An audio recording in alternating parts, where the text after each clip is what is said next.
ఇవాళ మే 1 అనగా అంతర్జాతీయ కార్మిక దినోత్సవానికి 137 ఏండ్లు పూర్తి అయినవి.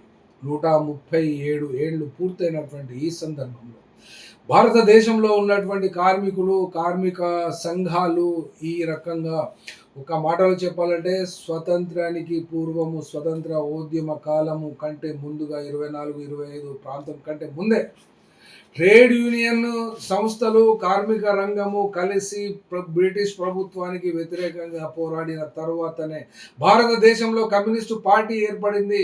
కమ్యూనిస్టు పార్టీలు ఏర్పడిన తర్వాత కార్మిక సంఘాలన్నీ కూడా తోక సంఘాలుగా రాజకీయ పార్టీలను అనుసరించడం మూలాన ఇవాళ కార్మిక రంగము ఎక్కడ ఉంది అని కనుక చూడడం కంటే ముందు కార్మిక రంగం మొత్తంగా కూడా ఏ రాజకీయ పార్టీల వెనుక ఉంది అని చూడాల్సిన అవసరం వస్తుంది. కాబట్టి కార్మిక రంగానికి చిహ్నమైనటువంటి మేడే గుర్తింపు రోజు రోజుకి దీని యొక్క ప్రాశస్త్యం తగ్గిపోయి దాని యొక్క వైభవాన్ని కూడా కోల్పోతున్నట్లుగా ఇక్కడ కనబడుతుంది. మొక్కుబడి కార్యక్రమాలుగా మాత్రమే కమ్యూనిస్ట్ పార్టీలు ఆ యొక్క నాయకులు, ఆ యొక్క యూనిట్స్ 20-30 మందితో మాత్రమే జరుపుకుంటున్నటువంటి ఇవాళ ఆ యొక్క దుస్థితిని చూస్తున్నాం. అయినప్పటికీ కూడా కార్మికులు ఏ రకంగా ఉన్నారు ఒక్కసారి చూసినట్లయితే భారతదేశ జనాభా మొత్తంలో 42.2 నుండి 43.4% లేబర్ ఫోర్స్ ఉంది భారతదేశంగా. అనగా ఇక్కడ టోటల్ సంఖ్యలో లేబర్ ఫోర్స్ 61,06,00,000 మంది ఇక్కడ పనిచేస్తున్నారు లేదా పని కోసం వెతుకుతున్నారు అనబడేటువంటి లెక్కలు.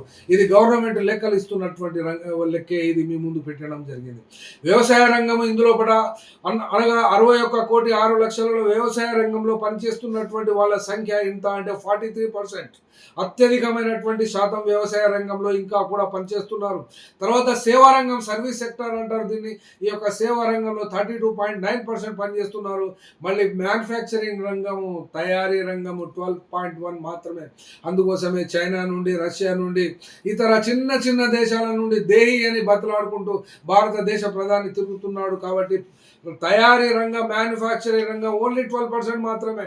12.1 అంటే ఇక్కడ మనం దేని మీద డిపెండ్ అవుతున్నాం అనబడేటువంటి అంశమే ఇక్కడ భారతదేశంలో ఇప్పుడు చూస్తున్నాము. ఎవరు పరిపాలిస్తున్నారు అని కాదు, దేశాన్ని పరిపాలించినటువంటి వాళ్ళందరి యొక్క దుష్కర్మనే ఇది ఈ యొక్క తయారీ రంగానికి దాపురించిందని చెప్పవచ్చు.